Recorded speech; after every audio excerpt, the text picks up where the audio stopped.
트럼프 대통령의 중대 발표, 한국 폭삭 망한다, 이 말이 사실일까요?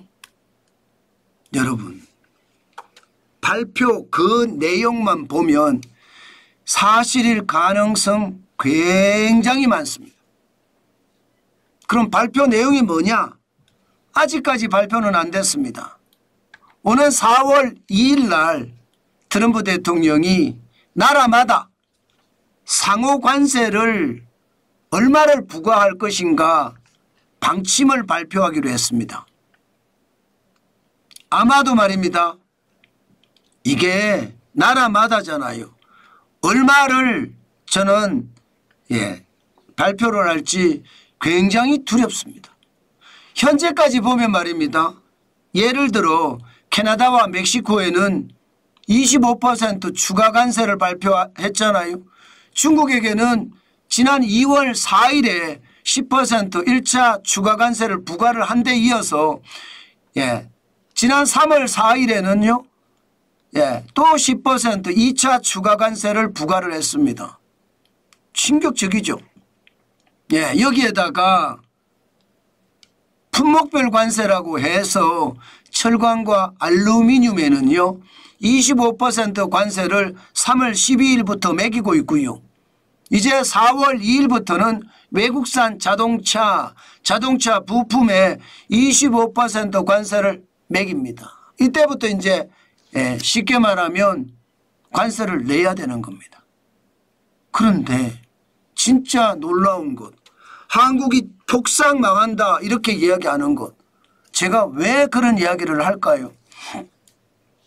기본적으로는 상호관세를 얼마나 매길 거냐의 문제입니다.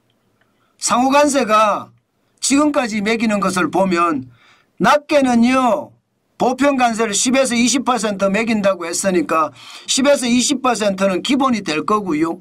여기에다가 부가가치세 우리가 어떻게 매기고 있는지, 정부가 보조금 얼마나 주고 있는지, 환율 조정해서 이익은 얼마나 취하고 있는지 이런 것까지 다 조사를 한 다음에 상호관세를 부과하는 쪽으로 방향을 잡았거든요.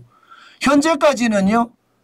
많게는 20% 관세까지 매겨질 거다 하는 게 현재 예측입니다. 그러면 한국에서 수입되는 모든 수입품의 20%를 매긴다 이런 얘기인가요?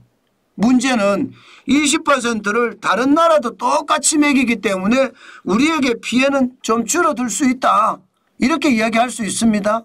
그러나 문제는요 품목별 관세입니다. 지금 품목별 관세가 현재까지 철강이나 알루미늄에는 25% 매기고 있죠. 자동차에는 4월 2일부터 매긴다고 했습니다. 여기에 반도체 의약품 관세는 25% 이상을 매긴다고 했고요. 배터리와 농산물에도 관세를 매긴다고 했습니다. 그러면 상호관세를 매기는 데다가 자동차 품목별 관세도 매겨요. 그럼 어떤 일이 벌어질까요? 예를 들어 상호관세 20%를 매겼는데 자동차가 25%를 매겨지잖아요. 그러면 대한민국 자동차 미국으로 수출하려고 그러면 45% 관세가 매겨질 수도 있다는 뜻입니다. 45% 관세. 수출하지 말란 말이죠. 대한민국 망하라는 뜻이에요. 45% 관세면 이거 버티기 굉장히 어렵거든요. 그런데 자동차에만 끝날 거냐? 아니란 말입니다. 철강이나 알루미늄에서도 확대가 되고 있고요. 앞으로 말입니다. 전 제품으로 확산이 되면 여러분 자동차도 문제, 철강도 문제, 가전도 문제예요. 가전도. 그렇다고 이 세 가지만 문제냐? 세 가지가 어렵다는 이야기죠. 지금 미국에 수출하는 내용을 보면 자동차가 347억 4천만 달러로 가장 많고요. 일반 기계는 150억 7천만 달러가 2등, 반도체가 106억 8천만 달러로 3등이거든요. 자동차 부품은 82억 2천만 달러고요. 이게 적지 않거든요. 자동차와 자동차 부품에 동시에 때리면 여러분 자동차가 진짜 어려워질 수도 있겠죠. 여기에다가 뭐 컴퓨터나 석유 제품이나 소비재에 때리기는 쉽지 않을 겁니다. 그럼 관세는 비슷하게 매겨질 거니까 물가만 올라가겠죠. 미국에 물가만 올라갈 겁니다. 그렇지만 가전은 38억 9천만 달러 정도 수출을 했는데 이 가전도 영향을 받을 거다. 지금 현재는 그렇게 이야기하고 있고요. 2차 전지도 지금 38억 8천만 달러를 수출했는데 이것도 영향을 받을 거다. 이렇게 얘기합니다. 자, 이렇게 되면 대한민국 수출이 어떨까요? 대미 수출이 굉장히 어려워지겠죠. 예상했던 것보다가 훨씬 많이 줄어들면서 관세 폭탄에 신음을 할 수밖에 없을 겁니다. 문제는 미국만 이럴까요? 수출이? 아니에요. 미국이 관세를 계속 매기게 되면 상대 나라들도 보복 관세를 다 매길 수밖에 없습니다. 당장 캐나다만 하더라도 미국의 제품에 대해서 25% 관세 매기잖아요. 예, 보복 관세를 매깁니다. 멕시코도 매길 거고 유럽도 매길 거고 한국도 조용하고는 있지만 결국은 매길 수밖에 없을 거예요. 예, 말도 안 되는 관세를 매기면 우리가 대응하는 차원에서 매길 수밖에 없을 겁니다. 그러면 수출 전체적으로 어떻게 되겠습니까? 수출 전체적으로 굉장히 어려워지고 있습니다. 대한민국은 전체 경제에서 수출이 차지하는 비중이 45%까지 올라갑니다. 그런데 수출이 무너지면 어떻게 됩니까? 진짜 폭삭 망한다는 말이 틀리는 말이 아니잖아요. 여기에 더 심각한 게 있습니다. 수출이 그동안 대한민국 경제를 떠받쳐 왔는데 수출마저 무너진다? 이게 충격인데 내수는 살아날 기미가 안 보입니다. 지금 소매 판매 지수가 2022년 2분기 마이너스 0.2%까지 이게 떨어지면서 11분기 연속 마이너스 행진이었거든요. 올해 1월에도 만만치 않습니다. 1월에 0.0% 올라갔는데 2월에 마이너스 2.3%예요. 3월이 어떻게 됐는지가 굉장히 중요하겠지만 자칫 잘못하면요. 소매 판매가 11분기 연속이 아니라 12분기 연속 마이너스가 될 수가 있습니다. 내수가 완전히 꼬그라졌다는 이야기잖아요. 내수는 우리 경제에 차지하는 비중이 50% 됩니다. 최대 50%예요. 그러면 수출 망가져. 소비 망가져. 그러면 어떻게 될까요? 우리 경제는 어떻게 할 수가 있는 게 아니에요. 여기에다가 2025년 3월 31일부로 공매도 시행을 했습니다. 이제 공매도가 금지가 되어 있다가 재개가 됐어요.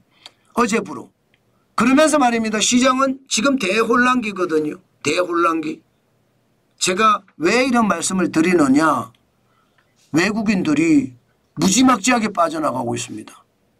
지금 보세요. 지난 7개월 동안 외국인들이 빠져나갔는데 3월 달에도 결국은 빠져나갔습니다. 3월 31일 날 공매도가 재개가 되면서 외국인 투자자들이 계속 빠져나간다는 뜻이에요. 3월 달에도 4억 원이 빠져나갔어요. 자, 그러면 보세요, 여러분. 예, 기본적으로요.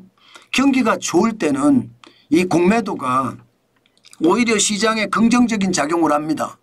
그러나 경기가 나쁠 때는 부정적인 작용을 하거든요. 외국인들의 자금 탈출이 이어진다는 이야기죠. 실질적으로 글로벌 금융위기 이후에 공매도 금지시켜 놨다가 나중에 경기가 좋아지니까 1년 후는 17.6%가 올라갔습니다. 남유럽의 재정위기 때도 남유럽의 재정위기가 거치니까 6.5%까지 1년 후에 올라갔고요. 코로나19 때 한번 보십시오. 코로나19 때 공매도 금지했다가 재개하니까 오히려 주가가 빠졌습니다. 왜? 경기가 계속 나빠졌으니까. 지금요. 지금 우리 경제가 어떨까요? 지금 우리 경제가 좋은가요? 좋지 않죠. 앞으로 나빠질 가능성이 더 많죠. 그렇게 되면 공매도가 재개하고 나서 주가는 더 빠질 수 있는 이야기예요. 그러면 시장 전체적으로는 외국인들이 더 많이 나갈 수 있다는 뜻이에요. 자, 이렇게 되면 여러분 수출은 수출대로 나빠. 내수는 내수대로 나빠. 외국인 투자자들은 돈을 빼서 계속 한국을 탈출해 우리에게 남는 게 뭐가 됩니까? 결국은 빈 껍데기만 남을 겁니다. 그래서 제가 한국 폭삭 망한다 이렇게까지 말씀을 드리고 있는 겁니다. 물론 말입니다. 트럼프 대통령이 최악의 시나리오를 쓸 것 같지는 않습니다. 예, 최악의 시나리오. 최악의 시나리오를 써서 우리 주가도 망가지고 지금 코스피가 많이 망가지는 것처럼 2,500이 깨졌잖아요. 최악의 시나리오는 쓸 것 같지는 않아요. 뭔가 대응책이 저는 있을 거라고 생각은 해요. 예, 무조건적으로 말입니다. 모든 나라의 관세를 때려서 세상을 완전히 대공황의 포화 속으로 몰아넣을 것 같지는 않거든요. 그러나 이게 지금까지 트럼프 대통령의 협상 전략을 보면 일단 높게 때리고 봅니다. 그게 협상의 전략이거든요. 높게 때려서 협상하면서 낮춰줍니다. 그런데 그 높게 때렸을 때 경제는 어떻게 될까요? 경제는 심리거든요. 경제는 개별 기업의 경영하고는 다릅니다. 경제는요. 기본적으로 심리에 의해서 좌지우지됩니다. 그런데 그 심리를 오히려 트럼프 대통령 협상 전략이 더 악화시킬 수도 있다는 거죠. 그렇게 됐을 때 여러분 시장은 괜찮을까요? 저는 시장이 진짜 충격적인 상황이 저는 벌어질 수도 있다고 생각을 합니다. 코스피가 계속해서 무너지는 거 2025년 3월 30일 현재 2481.12까지 떨어졌잖아요. 그런 것을 보면 지금 시장은 굉장히 두렵다 이렇게 이야기합니다. 여러분 지금 현재 시장은요 4월 2일 날 눈떡이 무섭다 이 말이 일반적인 말이에요. 그만큼 트럼프 대통령의 상호 관세에 대한 공포감이 크다는 거고요. 그 정도에 따라서 각 나라들이 와르르 쏟아지듯 무너지는 나라들 부지기수할 거예요. 결국 세계 대공황으로 가지 않겠느냐 하는 그런 두려움도 크다는 뜻입니다. 그러면 대한민국은 괜찮을까요? 대한민국도 마찬가지입니다. 트럼프 대통령의 상호관세 폭탄은 대한민국에도 치명타가 될 가능성 굉장히 높습니다. 안 그래도 내수가 어려운데 수출까지 어려워지면 경제는 폭삭 망할 수 있죠. 여기에다 정치적 혼란이 사회적 혼란으로 커져서 이제 경제를 치고 있거든요. 자칫 잘못하면 쓰나미가 돼서 폭삭 주저앉을 수도 있다는 거 저는 걱정이 됩니다. 그만큼 지금 우리 경제 상황이 그 어느 때보다 지금이 굉장히 위험하다. 저는 그렇게 여러분들에게 말씀드리고 싶습니다. 그만큼 상황이 좋지 않아요. 최악의 상황이에요. 그만큼 충격적이다. 저는 그렇게 생각합니다.